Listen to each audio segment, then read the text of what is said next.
बिस्मिल्लाहिर्रहमानिर्रहीम, अस्सलाम वालेकुम। आप सभी को खुश आमदीद। मैं हूं सलमान मिर्ज़ा और आप देख रहे हैं मेरा यूट्यूब चैनल और Facebook page sum up with Salman Mirza. क्या हाल है हुजूर, कैसे हैं आप लोग? मैं उम्मीद करता हूं, दुआ करता हूं आप जहां हों खैर वाफियत से हों, सेहतमंद हों, तंदुरुस्त हों। और ये वीडियो देखने के लिए आपने अपना कीमती वक्त निकाला है हुजूर वाला। वीडियो के आगाज़ में तहे दिल से आप सभी का मैं शुक्रिया अदा करता हूँ। जनाब, ये एक लड़के की तस्वीर अपनी स्क्रीन पर आप मुलाजा करोगे। ये कराची का एक बदकिस्मत नौजवान है और इसकी बदकिस्मती ये है कि ये कराची जैसे शहर के अंदर पैदा हुआ जो कि अब अंधों और बहरों का शहर बन चुका है। इस शहर कराची के अंदर सबसे सस्ती चीज जो है ना, वो इंसानी जान है और इंसानी खून है। ये 25 साल का एक नौजवान है। इसका नाम है मीर रजा अली। आईबीए का पास आउट स्टूडेंट है और आपने बहादुराबाद के अंदर एक खाने की दुकान देखी होगी, वॉफ्लिक्स उसका नाम है। अच्छा ब्रांड है, अच्छा खाना होता है। ये उस वॉफ्लिक्स ब्रांड का मालिक है, लेकिन इस वक्त ये इस दुनिया के अंदर नहीं है।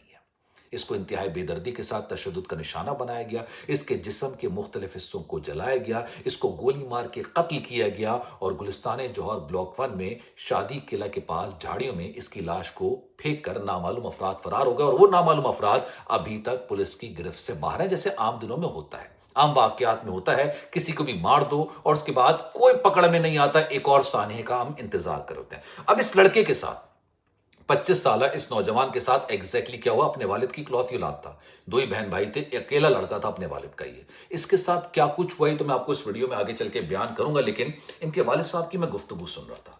एक मीडिया चैनल का नुमाइंदा इनके वालिद साहब से मिलने के लिए जाता है और उनका इंटरव्यू कर रहा होता है। इनके वालिद साहब की गुफ्तगू सुन के यकीन जानिए मेरी आंखों में आंसू आ रहे होते हैं। जिस बेबसी से वो अपनी गुफ्तगू कर रहे होते हैं, यकीन जानिए मेरी आंखों में आंसू आ रहे होते हैं। लेकिन फिर वो एक ऐसी बात कह देते हैं जिसके बाद मुझे इन पर तरस आने लग जाता है। अपनी गुफ्तगू के दौरान इनके वालिद साहब ने कहा कि भाई, हमारी किसी से दुश्मनी नहीं, कोई ऐसा मसला नहीं। ये लड़का मेरा जो था वो किसी से कोई दुश्मनी करने वाला नहीं था, आईबीए का पास आउट स्टूडेंट था। मुझे कुछ नहीं चाहिए, मुझे सिर्फ और सिर्फ जस्टिस चाहिए। अब ये लफ्ज जब मैंने इनके वालिद साहब के मुंह से सुना तो यकीन जानिए मुझे इन पर तरस आने लग गया। जस्टिस चाहिए? आप लाहौर इस्लामाबाद में होते तो शायद जस्टिस के नाम पर आपको कुछ ना कुछ मिल जरूर जाता। कराची जैसे शहर में जस्टिस चाहिए? कराची में आपको साइकिल पर एम्बुलेंस मिल जाएगी, जस्टिस नहीं मिलेगा। और आपको क्या, बहुत सारे ऐसे खानदान हैं जिनको जस्टिस के नाम पर कुछ भी नहीं मिला। मैं आपके दर्द को समझ सकता हूं, लेकिन ये जो शहर है अब ये गूंगे बहरों का शहर बन चुका है। यहाँ की जो इंतजामिया है वो बेहिस हो चुकी है। उसको कोई परवाह नहीं है कि शहर कायद कराची के अंदर क्या हो रहा है। लेकिन हाँ, उनके जो वजीर हैं, जो उनके बड़े सीनियर रहनुमा हैं, वो ये बात जरूर कहते हैं कि कराची शहर पेरिस के जरा हो चुका है। लेकिन इस हकीकत के पीछे अफसाना क्या है, सारी मामलात क्या है, वो आप लोग सब जानते हैं अच्छी तरीके से। अब जस्टिस मिलता है नहीं मिलता, मेरी दिल से दुआ है कि इसको जस्टिस मिले, इसके कातलों को करार वाकई सजा मिले। लेकिन दिल पर हाथ रख के बताइएगा कि क्या आपको लगता है ऐसा होगा? अब आते हैं उसकी तरफ कि जनाब इसके साथ एग्जैक्टली हुआ तो हुआ क्या।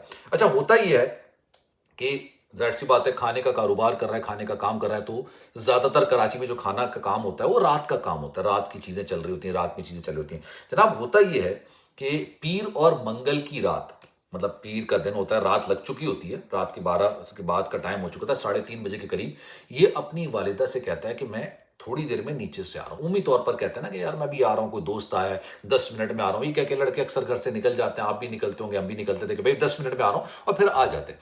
अपनी वालिदा को तकरीबन ये 28 जुलाई लग चुकी थी, 27 जुलाई और 28 जुलाई की रात को 3:30 बजे ये कहता है कि बस मैं थोड़ी देर के लिए आ रहा हूं, 10 मिनट में बाहर जा रहा हूं। 10 मिनट गुजर जाते हैं, ये वापस नहीं आता। 20 मिनट गुजर जाते हैं, वापस नहीं आता। आधा घंटा गुजर जाता है, वापस नहीं आता। फजर का वक्त हो जाता है। इनकी वालिदा, जाहिर सी बात है वालिदा है, वालिदा का दिल तो आपको पता है कैसा होता है, वो अपने बच्चों के लिए धड़कता है उनका। उनको परेशानी हुई कि यार मेरा बेटा गया है और अभी तक वापस नहीं आया। ये अपने हस्बैंड को उठाती हैं, यानी जो मीर रज़ा है, मीर रज़ा के वाले साहब को उठाती हैं, कहती हैं जनाब ये 10 मिनट का बोल के गया तो और अभी तक नहीं आया। उसके बाद इसका फ़ोन मुस्तकिल ट्राई किया जा रहा होता है, फ़ोन बंद जा रहा होता है। कराची में अगर कोई शख्स घर से बाहर और उसका फ़ोन बंद हो तो यकीन जानिए इंसान का दिल धड़कना शुरू हो जाता है तेज़ी के साथ कि भाई कुछ ना कुछ गड़बड़ है। घबराहट में जो तेजी से धड़कता है ना दिल, वो होना शुरू हो जाता है। इनके घर वालों को भी परेशानी हुई कि यार मोबाइल क्यों बंद, मोबाइल नहीं बंद होना चाहिए था। फोन नहीं उठाए, रिस्पॉन्ड देर से करे, मैसेज देर से करे, सब चीजें चल जाती है, लेकिन फोन बंद होना खतरे की अलामत तस्वुर किया जाता है। सुबह हो जाती है, भाई फिर पुलिस स्टेशन के पास जाते हैं, 15 को कॉल करते हैं, एफआईआर दर्ज कराते हैं, मिसिंग रिपोर्ट दर्ज होती है, कुछ नहीं पता चलता। और उसके बाद ایک دن بعد یعنی بدھ کے روز پیر کی رات کو یہ لاپتہ ہوا، اغوا ہوا۔ اچھا، پھر یہ پتا چلا کہ ایک وائٹ کلر کی آلٹو، کیونکہ جو سی سی ٹی وی کیمرے محلے میں لگے ہوتے ہیں اس کو دیکھ کے پتا چلا کہ بھائی یہ وائٹ کلر کی آلٹو میں غالباً بیٹھ کے گیا۔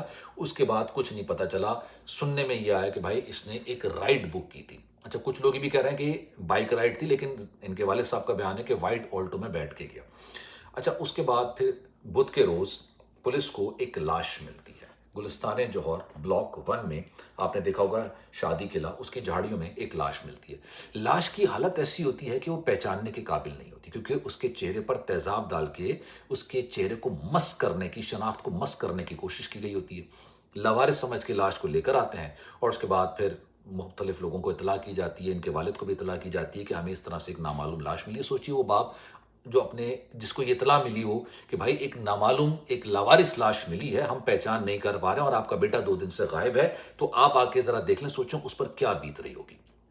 لیکن خیر، وہ جاتے ہیں، کپڑوں سے ان کو پتا چلتا ہے کہ یار یہ میری اپنی اولاد ہے اور اس کو انتہائی بے دردی کے ساتھ مارا گیا۔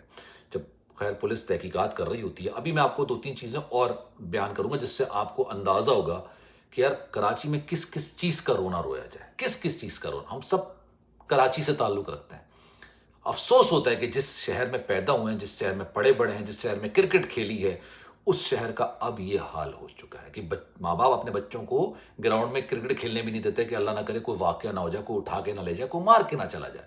ہم نے ہر گراؤنڈ کے اندر جا کے کرکٹ کھیلی ہے، بڑے اچھے دن گزارے، لیکن اب واقعی میں یار یہ شہر کہتے ہیں نا بدترین شہروں میں، جو دوسرے تیسرے نمبر پر آتے ہیں دنیا کے بدترین شہروں میں۔ اب یہ پولیس تحقیقات کرتی ہے، پتہ چلتا ہے کہ جناب اس کو تشدد کیا گیا، جسم کے مختلف حصوں کو جلایا گیا اور سینے پر گولی مار کے اس کو قتل کیا گیا۔ لاش کو پہچان میں نہ آئے اس لیے چہرے پر تیزاب ڈالا گیا اور یہاں پر لاوارثوں کی طرح پھینک کے چلے گئے۔ ابھی تک کوئی پکڑائی میں نہیں آیا۔ جو پولیس تحقیقات کر رہی ہے، میں بھی ان کا پورا جو بیان پڑھ رہا تھا، انہوں نے کہا کہ جناب جس علاقے سے لاش ملی ہے اس کے آس پاس کوئی بھی سرکاری سی سی ٹی وی کیمرہ نہیں لگا ہوا، اس لیے ہم پہچان نہیں کر سکتے کہ بھائی کیا ہوا، کون آیا، کس نے آپ پھینکا۔ لیکن لگ ایسا رہا ہے کہ جہاں سے اس کی لاش ملی ہے وہیں پر اس کو گولی مار کے قتل کیا گیا۔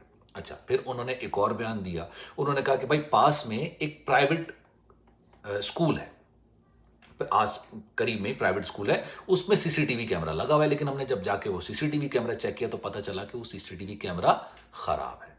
پرائیویٹ اسکولز میں آپ لوگ کتنے پیسے بھرتے ہو، آپ کو اس بات کا اندازہ ہے؟ ایک واقعے سے دوسرا واقعہ ذرا میں جوڑنے کی کوشش کر رہا ہوں، سمجھی گا اس بات کو۔ اللہ نہ کرے اگر اس اسکول کے ساتھ کوئی واقعہ ہوتا تو اس اسکول کا جو سی سی ٹی وی کیمرہ ہے وہ خراب پڑا ہوا ہے، جس میں آپ لوگ لاکھوں کی تعداد میں، لاکھوں کے حساب سے فیسیں بھر رہے ہوتے ہیں، ٹھیک ہے، اس کا کیمرہ خراب ہے، اس لیے ابھی تک پتہ نہیں چل سکا۔ اب جدید ٹیکنالوجی کی مدد سے قاتلوں کو تلاش کرنے کی کوشش کی جا رہی ہے، لیکن واللہ عالم۔ ڈاکٹر آکاش نام تھا نا ابھی پچھلے دنوں جو پیسے نکال رہے تھے، جس پہ میں نے ویڈیو بھی بنائی تھی، کیا ہوا ان کے قاتلوں کا؟ اس سے پہلے درجنوں لوگوں کے قاتلوں کا کیا ہوا؟ خیر جناب، اس بارے میں آپ کی رائے کیا ہے؟ میں چاہوں گا کہ کامنٹ سیکشن کی رائے کا اظہار ضرور کیجیے گا۔ خیال رکھیے گا اپنا، اللہ حافظ۔